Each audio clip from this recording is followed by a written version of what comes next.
išretėjomis gretomis.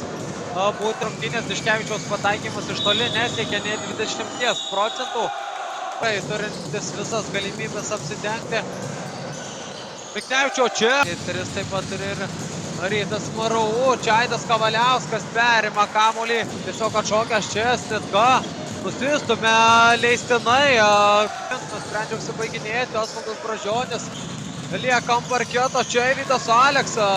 Vienas išmuša kamuolį Bukelskiui. Matas Zutkis atakos smaigalyje. 2 taškai ir čia Bukelskis suranda įkertantį Kornelijų Snitką, kuris nedemonstravo geresnio žaidimo. Čia 3 taškas savo pagrindinio ginklo. Kornelijus Snitka, dar vienas tolimas metimas. Po apgaulė čia Rikūnas sutraukė gynybą, nusimestas kamuolys. Miknevičius vieną kamuolį užkrapštė iš varžovų. Čia netikslus Ryto puolimas. Galėjo, nors per 5 pastarąsias rungtynes demonstruoja netikėtiną formą. O čia koks stoguojamas žmonių minė. Prastas Tiškevičiaus sprendimas ir Rytas.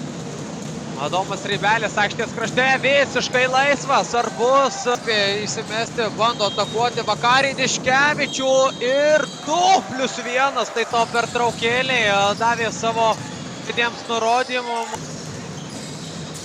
Kornelijus Snitka. Nojau Šatui greičio pranašumu. Čia sukurtas šansas Nojui Šatui iš savo varžovų. Čia Bukelskis prieš Arną Tilindę. Štai toks naudingiausias ir rezultatyviausias buvo Kornelijus Snitka. 32 taškai ir 28 naudingumo balai priešais